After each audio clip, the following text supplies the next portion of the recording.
এই সময় যে শুভ কম্বিনেশন আপনার দরকার সেটি হলো বৃহস্পতির একটা ওয়েল প্লেসমেন্ট, তার সঙ্গে সঙ্গে মঙ্গলের উপর মঙ্গলের দৃষ্টি, অর্থাৎ আপনার জন্মকুণ্ডলিস্থ মঙ্গলের উপরে মঙ্গলের চতুর্থ অথবা সপ্তম দৃষ্টি। অষ্টম দৃষ্টি কিন্তু এই ক্ষেত্রে ভীষণ প্রভাব বিস্তারকারী নয়, বরং যে সমস্যা সৃষ্টি করবার কারণ হতে পারে মঙ্গলের অষ্টম দৃষ্টি। যে কোনো কম্পিটিশন, যে কোনো কন্টেস্ট, সেখানে সিংহের কিন্তু জিতে আসার সম্ভাবনা অনেকটাই বেশি। আলটিমেটলি ভাগ্য উন্নতির একটা সুযোগ সেটা কিন্তু সিংহের ক্ষেত্রে আসতে দেখতে পাওয়া যাবে। শেয়ার মার্কেটে বড় ইনভেস্টমেন্টের জন্য এটা কিন্তু আদর্শ সময় নয়, আরেকটু অপেক্ষা করা উচিত, আরেকটু অভিজ্ঞতা সঞ্চয় করা অবশ্যই আপনার উচিত। অর্থনৈতিক ক্ষেত্রে কিছুটা সেভিংসের মানসিকতা অবশ্যই রাখতে হবে। জমি জায়গা বিক্রি হয়ে হাতে বড় টাকা পয়সা আসতে পারে, এই সময়ের মধ্যে অ্যাডভান্স হওয়ার একটা টেন্ডেন্সি দেখতে পাওয়া যায়। শেয়ার মার্কেটে আপনার অ্যাক্টিভিটি বাড়বে, শেয়ার ট্রেডিং, শেয়ারে ইনভেস্টমেন্ট ইত্যাদি ক্ষেত্রে উন্নতির সুযোগ অনেকটাই বেশি। বড় ব্যবসা যারা করছেন তাদের ক্ষেত্রে লাভবান হওয়ার সম্ভাবনা অনেকটাই বেশি। কম্পিটিটিভ এক্সামের ক্ষেত্রে সাকসেস রেট বাড়তে দেখতে পাওয়া যাবে। আরও কয়েকটি বিষয় এখানে খেয়াল রাখতে হবে। ইন যে নবম ভাবে মঙ্গল প্রবেশ করতে চলেছে, এটা কিন্তু আপনার কনজুগাল লাইফে এফেক্ট করবে, ইম্প্যাক্ট করবে। তাই আপনার জন্মকুণ্ডলীর সঙ্গে সঙ্গে আপনার নবাংশ কুণ্ডলী, সেখানে মঙ্গলের অবস্থান, বৃহস্পতির অবস্থান, এগুলো কিন্তু আপনাকে দেখতে হবে। মঙ্গলের এই সঞ্চারের গুড রেজাল্টই আপনারা সাধারণভাবে পাবেন। কিন্তু তা সত্ত্বেও কেউ যদি ফিল করেন যে প্রবলেমস বাড়ছে, কোনোভাবেই রাস্তা খুঁজে পাচ্ছেন না, তাহলে মঙ্গলকে কিছুটা এনার্জাইজ করবার প্রয়োজন রয়েছে।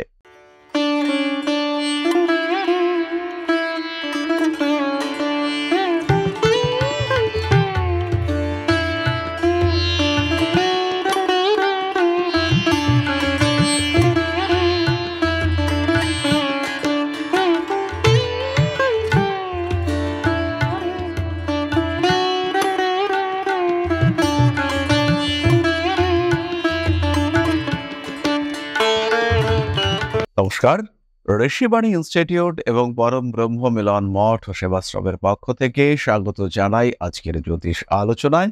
আমি শান্তনু আপনাদের সঙ্গে। আলোচ্য বিষয় বিশুদ্ধ জ্যোতিষ। মঙ্গলের সঞ্চার নিয়ে আমরা আলোচনা করব। মঙ্গল প্রবেশ করতে চলেছে মেষ রাশিতে।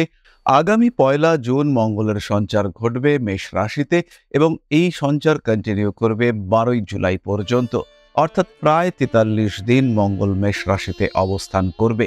এই যে 1.5 মাস, এই 1.5 মাসে কি ঘটতে পারে সিংহ রাশির জাতক বা জাতিকাদের জীবনে, সেটাই আমরা আলোচনা করব।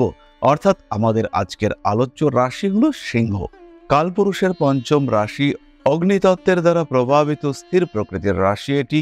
সূর্যদেব এর অধিপতি, ফলে জেদ এবং তার সঙ্গে সঙ্গে huge level of responsibility, leadership quality এবং তার সাথে সাথে অ্যাটাচমেন্ট টু দ্য সোসাইটি, এটা কিন্তু আমরা সিংহের ক্ষেত্রে দেখতে পাই। সিংহের অ্যাপিয়ারেন্স, অ্যাটিটিউড অনেকটা রাজার মতো।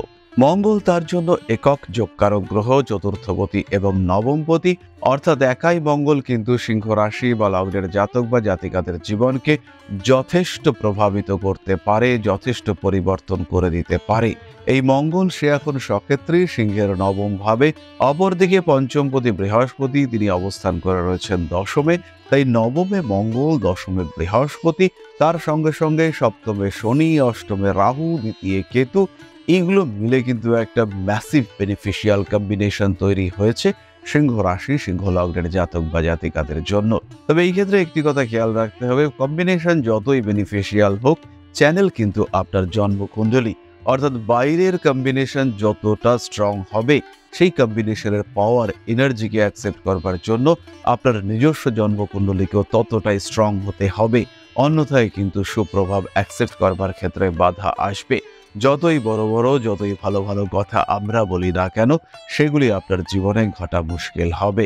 এই সময় যে শুভ কম্বিনেশন আপনার দরকার সেটি হলো বৃহস্পতির একটা ওয়েল প্লেসমেন্ট, তার সঙ্গে সঙ্গে মঙ্গলের উপর মঙ্গলের দৃষ্টি, অর্থাৎ আপনার জন্মকুণ্ডলিস্থ মঙ্গলের উপরে মঙ্গলের চতুর্থ অথবা সপ্তম দৃষ্টি। অষ্টম দৃষ্টি কিন্তু এই ক্ষেত্রে ভীষণ প্রভাব বিস্তারকারী নয়, বরং যে সমস্যা সৃষ্টি করবার কারণ হতে পারে মঙ্গলের অষ্টম দৃষ্টি। যাই হোক, সিংহ রাশি বা লগ্নের জাতক বা জাতিকাদের ক্ষেত্রে কি ঘটতে পারে সেটা আমরা কিছুটা আলোচনা করবার চেষ্টা করি। প্রথমেই বাবার স্বাস্থ্য উন্নতির সম্ভাবনা রয়েছে। দ্বিতীয়ত, বাবার সঙ্গে মিসবিহেভিয়ার, বাবার সঙ্গে সম্পর্কে একটা দূরত্ব সৃষ্টি হওয়ার সম্ভাবনা সেটাও কিন্তু দেখতে পাওয়া যায়। অস্বস্তি অশান্তি বৃদ্ধির সম্ভাবনা যেমন রয়েছে, তেমনভাবে হাঁটু কোমর ইত্যাদিতে আঘাত প্রাপ্তির সংযোগ দেখতে পাওয়া যাবে। নতুন কোনো কর্মে সাফল্যের সম্ভাবনা, ভাগ্য উন্নতির সুযোগ সিংহ রাশির ক্ষেত্রে আসছে। হঠাৎ করেই লাক ফেভার করবার একটা সম্ভাবনা সিংহের ক্ষেত্রে দেখতে পাওয়া যাবে।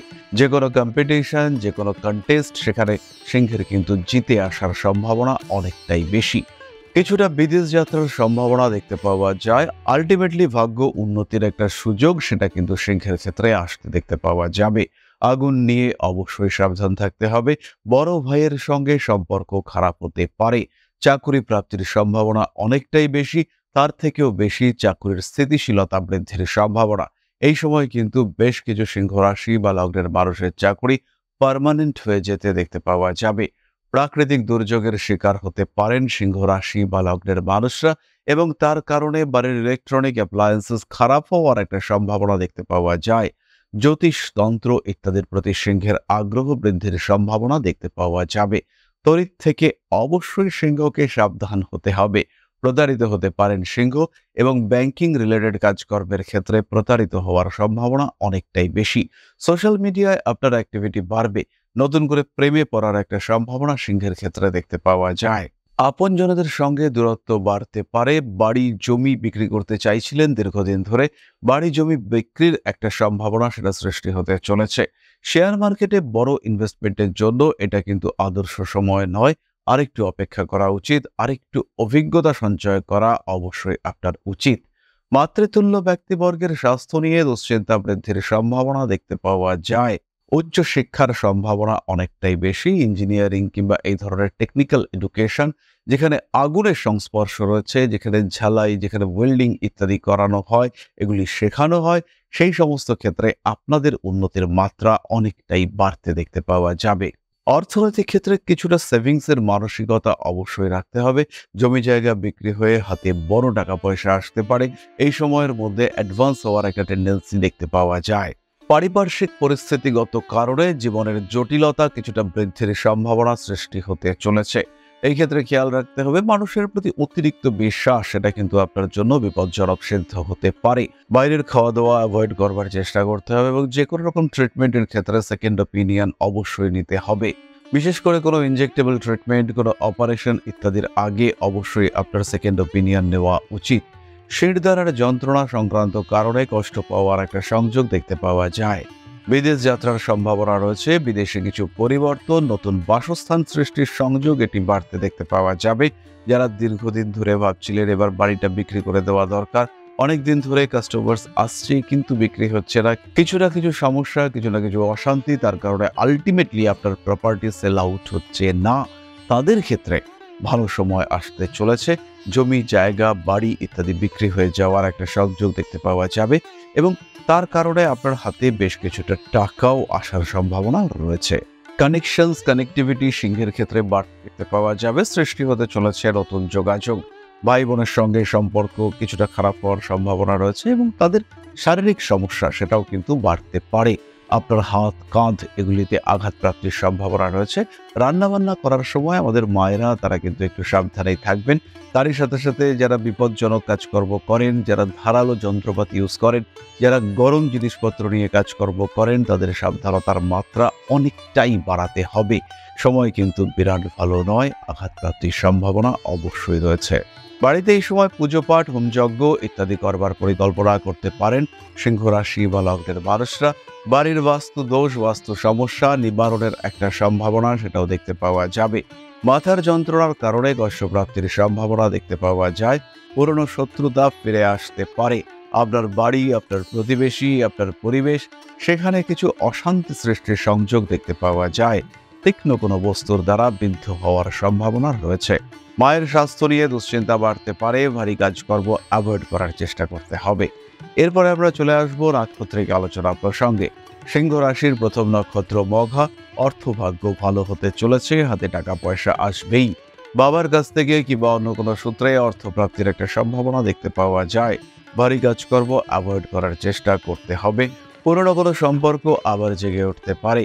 বাড়িতে অতিথি আগমনের সম্ভাবনা রয়েছে, শুরু করতে পারেন নতুন পার্টনারশিপ বিজনেস। শেয়ার মার্কেটে আপনার অ্যাক্টিভিটি বাড়বে, শেয়ার ট্রেডিং, শেয়ার ইনভেস্টমেন্ট ইত্যাদি ক্ষেত্রে উন্নতির সুযোগ অনেকটাই বেশি। কার্মিক ক্ষেত্রে কিছুটা বাধা বিপত্তি সৃষ্টি হতে পারে, ভাবনা চিন্তার গভীরতা বাড়তে দেখতে পাওয়া যাবে। প্রেমিক কিংবা প্রেমিকার স্বাস্থ্য নিয়ে দুশ্চিন্তা বৃদ্ধির সম্ভাবনা রয়েছে। নান্দনিক বিষয়ের প্রতি আগ্রহ বৃদ্ধির সংযোগ দেখতে পাওয়া যায়। ঠান্ডা লাগার কারণে কষ্টপ্রাপ্ত হতে পারেন। বাড়িতে নতুন অতিথি আগমনের সম্ভাবনা রয়েছে। অর্থভাগ্য আরও ভালো হওয়ার সংযোগ দেখতে পাওয়া যাবে। বড় ব্যবসা যারা করছেন তাদের ক্ষেত্রে লাভবান হওয়ার সম্ভাবনা অনেকটাই বেশি। কম্পিটিটিভ এক্সামের ক্ষেত্রে সাকসেস রেট বাড়তে দেখতে পাওয়া যাবে। পরবর্তী নক্ষত্র পূর্ব ফাল্গুনী, চাকরি প্রাপ্তির সংযোগ অনেকটাই বেশি। বিয়ের কথাবার্তা ফাইনাল হতে পারে। মাতৃকুলে কোনো ভাই বোন এদের স্বাস্থ্য নিয়ে দুশ্চিন্তা বৃদ্ধির সম্ভাবনা রয়েছে। বড় আঘাত প্রাপ্ত হতে পারেন পূর্ব ফাল্গুনী, তাই অনেকটাই সাবধানতা অবলম্বন করতে হবে। ঠান্ডা লাগার কারণে কষ্টপ্রাপ্ত হতে পারেন। কিছু দান, কিছু সোশ্যাল অ্যাক্টিভিটি, কিছু সোশ্যাল ওয়ার্ক ইত্যাদি করবার সম্ভাবনা আপনার ক্ষেত্রে দেখতে পাওয়া যায়। রাজনৈতিক সক্রিয়তা বৃদ্ধির সম্ভাবনা পূর্ব ফাল্গুনের ক্ষেত্রে অনেকটাই বেশি। পরবর্তী নক্ষত্র উত্তর ফাল্গুনী, দায়বদ্ধতা বাড়তে চলেছে। মায়ের স্বাস্থ্য নিয়ে দুশ্চিন্তা বৃদ্ধির সম্ভাবনা অনেকটাই বেশি। বাড়তে চলেছে গুপ্ত শত্রুতা। আইনি জটিলতা অ্যাভয়েড করার চেষ্টা করতে হবে। কোনো কিছু কেনার ক্ষেত্রে বড় অ্যাডভান্স, বড় পেমেন্ট ইত্যাদি না করাটাই আপনার জন্য ভালো। উত্তর ফাল্গুনী নক্ষত্রের মানুষরা প্রেমের ক্ষেত্রে কিন্তু কিছুটা সমস্যায় পড়বেন এবং প্রেমিক প্রেমিকা এই সম্পর্কের মধ্যে তৃতীয় ব্যক্তির হস্তক্ষেপের একটা সম্ভাবনা দেখতে পাওয়া যায়। এই ক্ষেত্রে সিংহের অষ্টমে যে রাহু রয়েছে সেটাও কিন্তু বেশ খানিকটা বিব্রত করতে পারে উত্তর ফাল্গুনীকে। আইনি জটিলতার সম্ভাবনা ইগনোর করা যায় না। চোখের সমস্যায় কষ্টপ্রাপ্ত হতে পারেন। বাড়ি নির্মাণ করবার প্রবণতা দেখতে পাওয়া যাবে। বড় কাজে সাকসেস আসতে চলেছে। এরপরে আমরা চলে আসব জ্যোতিষের কিছু গুরুদত্তের আলোচনায়। যোগ যাই সৃষ্টি হোক না কেন, কম্বিনেশন যাই সৃষ্টি হোক না কেন, আলটিমেটলি আপনার জন্মকুণ্ডলী, আপনার দশা, এটা কিন্তু আমাদের কাছে সবচেয়ে ইম্পর্টেন্ট। তার সঙ্গে সঙ্গে বর্গকুণ্ডলী, অষ্টক বর্গে গ্রহদের বলবত্তা, এগুলিও আমাদেরকে দেখতে হবে। আপনার জন্মকুণ্ডলীতে মঙ্গলের অবস্থান এবং তার সঙ্গে সঙ্গে শনি, বৃহস্পতি এদের অবস্থান, এগুলি কিন্তু অত্যন্ত গুরুত্বপূর্ণ এবং এই অবস্থানগুলির রেসপেক্টেই আমরা কিন্তু বলতে পারবো যে কি ঘটতে চলেছে, কি ঘটেছে, কি ঘটছে। আরো কয়েকটি বিষয় এখানে খেয়াল রাখতে হবে। ইন্দ্রে নবম ভাবে মঙ্গল প্রবেশ করতে চলেছে, এটা কিন্তু আপনার কনজুগাল লাইফে এফেক্ট করবে, ইম্প্যাক্ট করবে। তাই আপনার জন্মকুণ্ডলীর সঙ্গে সঙ্গে আপনার নবাংশ কুণ্ডলী, সেখানে মঙ্গলের অবস্থান, বৃহস্পতির অবস্থান, এগুলো কিন্তু আপনাকে দেখতে হবে। পারিপার্শ্বিক পরিস্থিতির জটিলতা কিছু কিছু ক্ষেত্রে বাড়তে পারে, কিন্তু আলটিমেটলি দশা যদি সাপোর্টিভ হয় সেই ক্ষেত্রে উন্নতির সম্ভাবনা অনেকটাই বেশি। এই কম্বিনেশন আপনার জন্য সাপোর্টিভ, এই কম্বিনেশন আপনার জীবনে উন্নতির সূচক এবং দ্যোতক। এইটা খেয়াল রাখতে হবে প্রত্যেকটা সিংহ রাশির মানুষের ক্ষেত্রে। এরপরে আমরা চলে আসব প্রতিকার সংক্রান্ত আলোচনা প্রসঙ্গে। প্রথমে খেয়াল রাখুন সিংহ রাশি বা লগ্নের জাতক বা জাতিকা, তাদের জন্য মঙ্গলের এই সঞ্চার শুভ। মঙ্গলের এই সঞ্চারের গুড রেজাল্টই আপনারা সাধারণভাবে পাবেন। কিন্তু তা সত্ত্বেও কেউ যদি ফিল করেন যে প্রবলেমস বাড়ছে, কোনোভাবেই রাস্তা খুঁজে পাচ্ছেন না, তাহলে মঙ্গলকে কিছুটা এনার্জাইজ করবার প্রয়োজন রয়েছে। সেই ক্ষেত্রে আমরা দুটি ব্রেসলেট আপনাদেরকে সাজেস্ট করব। তার মধ্যে প্রথমটি হচ্ছে পাইরাইটস ব্রেসলেট এবং দ্বিতীয়টি হচ্ছে সানস্টোন ব্রেসলেট। পাইরাইটস এবং সানস্টোন এই কম্বিনেশন জেনারেলি আমরা ইউজ করব অর্থনৈতিক সমৃদ্ধি, ব্যবসায়িক ক্ষেত্রে সাফল্য বৃদ্ধির জন্য। তারই সঙ্গে সঙ্গে যাদের উচ্চ বিদ্যার ক্ষেত্রে প্রবলেম রয়েছে, যারা মূলত অর্থনৈতিক সমৃদ্ধির দিক থেকে সমস্যায় রয়েছেন, যারা পড়াশোনার ক্ষেত্রে ডিসিশন নিতে সমস্যার মধ্যে পড়ছেন, যে সমস্ত মানুষরা ব্যবসায়িক ক্ষেত্রে অর্থনৈতিক সমৃদ্ধির একটা অভাব বোধ করছেন, সেই সমস্ত মানুষদের ক্ষেত্রে এই কম্বিনেশন ইউজ করা যেতে পারে। খেয়াল রাখতে হবে এটা কিন্তু লং টার্ম রেমেডি নয়, শর্ট টার্ম রেমেডি হিসেবে একে ইউজ করতে পারেন এবং জীবনে সাডেন চেঞ্জ নিয়ে আসবার জন্য, একটু নিজেকে বুস্ট করবার জন্য এই কম্বিনেশন ইউজ করা যেতে পারে। আপনার জন্মকুণ্ডলীতে যদি ভালো গ্রহ অবস্থান কিংবা গ্রহ কম্বিনেশন দেখতে পাওয়া যায়, সেই ক্ষেত্রে এই ব্রেসলেটগুলি কিন্তু ভীষণ উপকারী সিদ্ধ হতে দেখতে পাওয়া যাবে। তাহলে আজকের ভিডিওটিকে আমরা আর দীর্ঘায়িত করব না। মা শ্রী শ্রী আদি শক্তির কৃপায় আপনাদের জীবন আরো সমৃদ্ধ হয়ে উঠুক। প্রতিষ্ঠিত হয়েছে আদিশক্তি মন্দির, আদিশক্তি পীঠ, এবং সেখানে প্রতি অমাবস্যা পূর্ণিমায় তৈরি করা হচ্ছে শ্রী শ্রী আদিশক্তি নবগ্রহ সর্বসিদ্ধি কবচ। এই কবচে 9টি গ্রহের মধ্যে সন্তুলন সৃষ্টি করবার জন্য, 9টি গ্রহকে এনার্জাইজ করবার জন্য বহু প্রকার দ্রব্য ব্যবহার করা হয়েছে। প্রকৃত হবন, প্রকৃত বিধি মেনে এই কবচ তৈরি করা হচ্ছে। আপনারা ধারণ করতে পারেন এবং জীবনের বিভিন্ন সমস্যা থেকে নিজেকে মুক্ত করবার জন্য অতি সহজে গ্রহণ করতে পারেন এই নবগ্রহ কবচ। তাহলে শ্রী শ্রী আদিশক্তি নবগ্রহ সর্বসিদ্ধি কবচ গ্রহণ করবার জন্য আজই কন্ট্যাক্ট করুন আমাদের কন্ট্যাক্ট নাম্বারে, সরাসরি ফোন করুন আমাদের নাম্বারে। ফিরে আসবো পরবর্তী আলোচনায়। শ্রী শ্রী আদিশক্তি মায়ের কৃপায় আপনাদের জীবন আরো আরো আরো সমৃদ্ধ হয়ে উঠুক। জয় মা আদিশক্তি। নমস্কার।